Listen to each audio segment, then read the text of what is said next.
네. 이번 코너 동료 시민의 빡침입니다. 네. 아무리 생각해도 이 코너를 잘 들고 왔죠. 동료 시민의 빡침. 네. 오늘은 어떤 빡침이 있는지 좀 멀리 계신 분이어서 전화 연결을 하겠습니다. 한국 매니페스토 실천본부의 이광재 사무총장 전화 연결되었습니다. 총장님 안녕하세요. 예, 안녕하세요. 수고하십니다. 네. 목소리 되게 좋으시네요.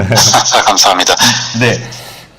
한국 매니페스토 실천본부 상당히 많은 활동하는 곳이긴 한데, 그래도 잘 단체에 대해서 모르는 분들도 계실 것 같거든요. 일단 어떤 일을 하는 곳인지 좀 소개해 주시겠어요? 저희가 활동하기 시작한 지가 한 19년 차 됐네요. 민주주의 기본을 좀 튼튼히 하자라고 하는 단체인데요. 정책 선거하자라고 하는 것입니다. 그리고 선거 때 정쟁이 아닌 정책을 중심으로 선거를 치르자고 하는 거고요. 또 이 정책을 두고 토론하자고 얘기를 하는 겁니다. 이게 우리 사회의 문제가 뭔지, 또 미래 비전을 위해서는 어떤 정책이 필요한지를 유권자 토론을 통해서 합의를 좀 만들어가자고 하는 거고요.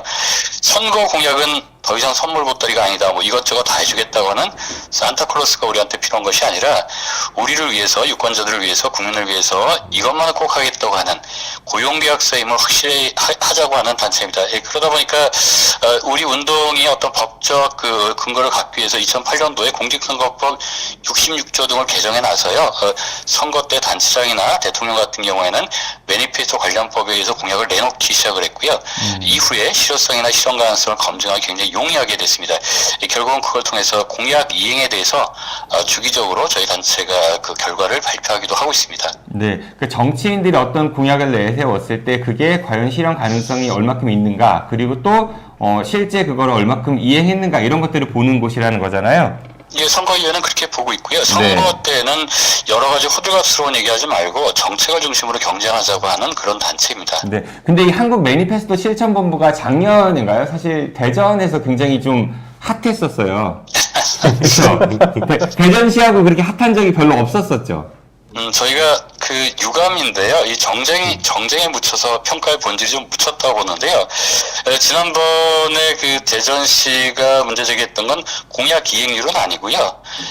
공약의 실천 계획서를 만들어 달라고 저희가 17개 시도한테 전체 다 요청을 드렸거든요. 이 선거 때 나온 공약들이 이행되기 위해서는 실천 계획서가 튼튼히 만들어져야 되는데, 그런 요구로 17개 시도가 대부분 다 공약 실천 계획서를 만들었습니다. 근데 그 공약 실천 계획서를 만들었을 때 그러니까 공약의 이행은 아니고요. 실천 계획서의 가춤성에서 좀 부족한 부분이 있다고 저희가 지적을 한 건데, 당시에 민주당의 돈봉투 사건이나 여러 가지 민감한 사건들이 대전에 터지다 보니까 여야 갈라져서 서로 간에 비판하고 거기에다 논평을 내고 하다 보니까 이게 좀 더 문제가 됐다고 보는데요.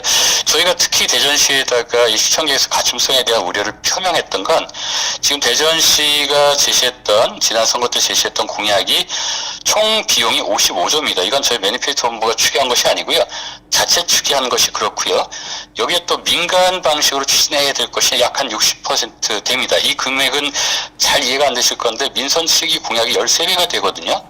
그리고 대전시의 올해 예산이 약 한 6조 5천억 정도 되니까 한 8배 규모. 이 실천 계획이 튼튼히 세워지지 않으면 이게 실효성이나 이행 가능성이 높지 않을 수 있기 때문에 이 가춤성을 좀 보완해 달라고 얘기를 하는 거고요. 그리고 또 시민들의 토론을 통해서 이 실효성을 높이기 위해서는 토론을 통해서 또 협업을 통해서 시청 개수를 좀 높이는 게 좋겠다, 이런 지적을 했었는데, 이런 지적을 약간 좀 감정적으로 좀 받아들인 측면이 있지 않나. 어떻게 됐건 그런 논쟁이라고 하는 것은 지나갔으니까 접어두고요. 우리 시민들을 위해서 좀 더 노력하고, 이런 논쟁들이 시민들을 위해서 좀 도움이 됐으면 좋겠다, 이런 관점으로 보고 있습니다. 근데 그 당시에 이장훈 시장이 시민단체 무슨 지원이 어떻고 이렇게 접근을 해가지고 상당히 좀 당황스러우셨을 것 같아요. 그거는 팩트 맞지 않는 얘기니까요. 그거는 저희가 따로 드릴 얘기는 없습니다. 네. 이번에 임기 만료 직전 21대 국회의원들 공약 이행률을 발표하셨어요. 예. 네, 이 평가 방식이 어땠고, 그리고 이런 것들에 대해서 이제 저희 지역, 그러니까 대전, 세종, 충남 지역 국회의원 중심으로 좀 설명 부탁드릴게요. 저희도 이 사업을 진행하면서 굉장히 놀랐는데요. 국회의원들에 대한 공약 이행 평가를 한 게 헌정사상 매니페스토 본부가 최초라고 하더라고요. 저희가 국회의원들을 굉장히 이 공약 이행 평가나 이런 것에 굉장히 소홀히 했다라고 하는 건 우리 운동이 시작되면서 확인한 부분인데요. 이 공약 이행에 대한 것들은 저희가 서로 그 피평가자나 평가자 대부분 인정할 수 있도록 개량 가능한 입법과 재정을 중심으로 이걸 어떻게 했는지를 평가하는 방식인데요. 문진표를 저희가 만들었습니다. 아마 이걸 객관식 시험 문제라고 저희가 보고 있는데 네. 저희가 만든 문진표를 질의서를 의원사무실에다 전달을 했고요. 거기에 따라서 의원사무실이 답변하는 형태로 했는데요. 지난 그 12월, 그러니까 작년이죠. 12월 12일 날 그 입법 현황과 재정 확보 계획을 묻는 그런 질의서를 공문을 통해서 의원실에 전달을 했고요. 1, 2차 평가를 통해서 1월 31일 그 결과를 발표했습니다. 그리고 이 결과 발표의 과정에서의 여러 가지 평가 방식은 완료라고 주장하는 것, 그러니까 저희가 이행률을 확인한 건 아니고 완료율을 확인했거든요. 그래서 완료라고 주장하는 것들이 이게 맞는지에 대한 것들을 저희 기준으로 받고요. 소명 요청을 했고 거기에 대해서 소명이 오면 그걸 평가해서 그 마지막 결과를 발표를 했습니다. 이 결과를 좀 말씀드리면요. 지난 12월 말 기준이죠. 12월 말 기준으로 국회의원들이 선거 때 제시했던 공보모를 통해서 제시했던 공약의 51.83%가 완료됐다. 이게 저희가 완료라고 하는 기준은 사업이 종료됐다는 기준은 아니고요. 이제 불가역적인 조건이 완성됐다. 예산이 확보되고 네. 일정 부분 재정이 집행됐다. 또 어떤 입법 과정이면 입법이 필요한 입법들이 본회의를 통과했다. 이랬을 때 완료를 봤는데요. 그러니까 이렇게 좀 관대한 기준으로 봤을 때도 51.83%가 완료됐다. 그런데 이게 20대 전보다 바로 전기수보다는 전기수가 46.80%였거든요. 5.03%는 높았다. 이렇게 좀 보는 겁니다. 다만 42.12%가 추진중으로 분류돼서 들어왔는데요. 국회 일정을 감안해 볼 때 이제 더 이상 정기국회가 진행이 되지도 않을 거고요. 여러 가지 입법이나 재정 확보 절차가 되지 않을 거기 때문에 이건 완료가 될 가능성이 높지 않다. 마무리가 되기 어려워 보였다. 좀 이렇게 보고 있습니다. 충남 지역으로만 좀 좁혀보면요. 충남 지역의 완료율은 광주의 66.86%, 인천의 63.43% 다음으로 높은 58.33%였고요. 세종은 좀 낮습니다. 45.61%, 대전은 53.51%. 다만 이 수치는 박완주 위원과 정진석 위원은 자료를 미공개했기 때문에 이 두 분의 위원회 데이터는 빠진 상황이고요. 충남에서 보리 폐기된 거를 보면 장애인 단기보호센터 및 장애인 보호작업장 운영, 이 공약은 폐기가 됐고요. 남부 종합터미널 건설 추진, 또 반려동물 진료비 체제 개선, 또 관광휴양단지 조성 등은 보류가 됐습니다. 이 전체적으로 봐도 그렇고요. 충남 쪽으로 봐도 그렇고요. 유권자들이 이렇게 좀 보시면 될 것 같아요. 조성, 유치, 건립, 건설, 결국은 집값과 땅값에 관련된 것, 노력 없이도 재산을 높여주겠다. 이런 공약들이 대부분 지켜지지 못했습니다.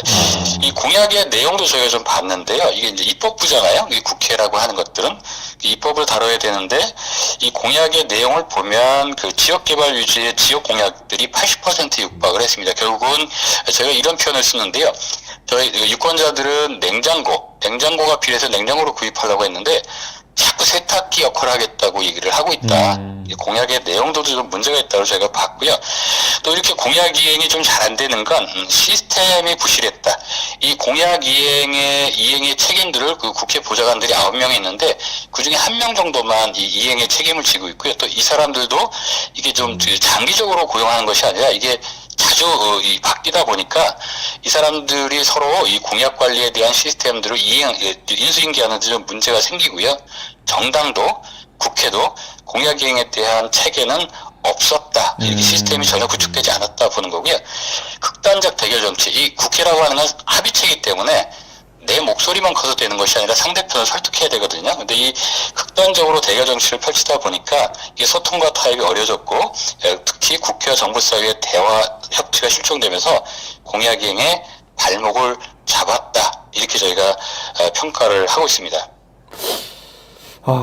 그 공약 이행률 잘 따져볼 필요가 있는 이유와 좀 총선을 앞두고 유권자에게 당부하고 싶은 말이 아니 잠시만요. 예, 그거 말씀 네. 여쭤보기 전에. 근데 이번에 발표하시고 나서 개별 의원들도 이제 이야기하셨잖아요. 예, 예. 예를 들어서 뭐 조승래 의원이 좀 그래도 비교적 좋은 평가를 받았던 것 같고, 반면에 국민의힘의 성일정 의원이나 장동혁 의원은 좀 이렇게 좋지 못한 평가를 받았던 것 같아요. 그래서 그 이후에 뭐 그 의원실에서 이제 반박도 좀 있었던 것 같고. 저희가 그 개별의 의원들에 대한 것들을 공개하지는 않았고요. 서열화하지는 않았고, 이제 대전 MBC가 보도를 했는데요. 네. 이건 좀 오해가 있는 게, 국민의힘 성일정 의원 같은 경우에는 이제 저희가 처음에 이 평가 방식을 말씀드렸다시피 문진표를 보내고, 거기에 대해서 의원실이 답변해온 것 중에 완료로 하는 것을 검증을 했는데, 성일정 의원은 답변해온 답변지 내용이 10개 중에 완료된 내용이 하나도 없다라고 하는 게 의원실에서 작성해온 내용입니다. 그래서 저희가 그걸 그대로 공개하겠다고 얘기를 한 거고, 대전 MBC다 그런 것들을 제공을 한 건데요. 이후에 성일정 의원 사무실에서는 이게 현재 근무하는 정책을 다루는 보좌관이 전에 보좌관이 갑자기 그만두는 바람에 이 재정 데이터나 개수 임기인수에 좀 문제가 있었다고 봐서 또 지켜진 게 완료가 하나도 없다라고 하는 측면도 좀 이해가 되는 측면이 있어서 다시 한번 보완 요청을 좀 보내왔고요. 이 재심 중입니다. 그래서 저희가 이것을 받을지 어떻게 될지를 보고 있고, 이게 서로 간에 의원실하고 논란이 있는 건 아니고요. 다만 이 발표를 할 때 그 상대편 그 경쟁자가 발표를 할 때 완료율을 이행률이라고 발표했던 것, 이런 것들에 대한 서로 간의 논쟁이 있는 거지, 매니페스토 본부하고 성일정 의원하고 좀 그 문제는 없고요. 장동영 의원 같은 경우는 이제 보궐선거에서 들어왔는데, 이 언론 보도에서 보궐선거라고 하는 표현이 충분치 않았다. 1년밖에 임기가 안 됐는데, 동일하게 발표했다. 뭐 이런 쪽에 좀 자기 나름대로의 좀 문제 제기를 하고 있는 것 같습니다. 매니페스토 본부하고 두 의원님에 대한 논쟁이나 이런 건 없고요. 다만 그럼에도 불구하고 저희가 의원 서열화보다는 선거 공약에서 무엇이 어떤 공약들이 잘 안 지켜졌는지를 확인하는 것, 이것이 이번 작업 중에 가장 중요했던 작업이거든요. 그래야 다음 선거 때 어떤 공약들, 지금도 양당 대표들이 지역을 돌아다니면서 이것저것 다 해주겠다고 하는데 어떤 것들이 안 지켜지고 어떤 것들이 지켜졌는지 확인하는 작업들이 훨씬 더 중요하기 때문에 그런 방식으로 진행을 했고, 그렇게 크게 반발이 있거나 하지는 않고요. 조정 작업 중이다 이렇게 이해하시면 좋을 것 같습니다. 이게 보시는 분들도 그러면 이제 좀 유의해서 데이터를 볼 필요는 있겠네요. 뭐 완료율이라는 표현, 이행률이라는 표현 다른 부분들이라든가. 제가 이행률을 놨으면 좋겠는데요. 이 이행률이라고 하는 게 서로 합의되는 지표가 있어야 되는데 이게 굉장히 좀 어렵습니다. 그래서 그럴 것 같습니다. 합의 가능한 수준으로 봤기 때문에 저희가 완료율을 봤다 이렇게 말씀을 드리는 거죠. 그 이번 지금 총선의 전국이어가지고 많은 그 예비 후보들이 다양한 그 정책 공약들을 좀 쏟아내고 있습니다. 또 정당별로도 그러고 있고요. 그 사무총장이 보시기에 좀 눈에 띄는 공약 아니면은 좀 우려스러운 공약 이런 게 좀 있을까요? 어느 일간지 주간에 이런 표현을 썼는데요. 욕망에 정치권이 올라타고 있다 이런 얘기를 쓰고 있는데, 총선 때 이렇게 대규모 지역개발 공약들이 선물 보따리처럼 풀어나지는 경우는 거의 없습니다. 이게 욕망이라고 하는 것에 정치가 올라타면 이 탐욕의 세상이 되기 때문에 우리가 지금 필요한 건 21세기를 위한 법들, 새로운 법들이거든요. 이런 부분들이 굉장히 우려하는 거고요. 이 탐욕 사회로 가는 것이 아니라 우리가 공존을 위해서 어떤 법들이 필요한지를 놓고 경쟁을 해야 되는데, 산타크로스처럼 이것저것 다 해주겠다고 하는 것, 결국 이게 재정 문제도 굉장히 수반되는 부분이기 때문에 지금 재정이 어렵다고 하는 건 충분히 알고 있지 않습니까? 선거 때는 선물 보따리처럼 이것저것 다 해주겠다고 풀어놔주고, 선거 이후에는 나몰라라 할 수 있는 환경들이 조성되고 있다. 또 선거 때 이것도 해주고 저것도 해주겠다고 얘기하는 건 과거 막걸리 고무신 선거와 별반 다르지 않다. 그래서 유권자들이 지금은 정신 차리고 어떤 공약이 됐고 어떤 공약은 어렵고 이건 스스로 판단해야 되지 않나 이렇게 좀 보고 있습니다. 네. 그 유권자들로서는 매니페스토 실천 본부에서 이렇게 제공하는 그런 자료들 많이 참고하면서 그 정치에 좀 더 많이 관심 갖고 소중한 한 표를 행사하면 좋겠네요. 사무총장 오늘 바쁘신데 연결 감사드리고요. 예, 감사합니다. 예.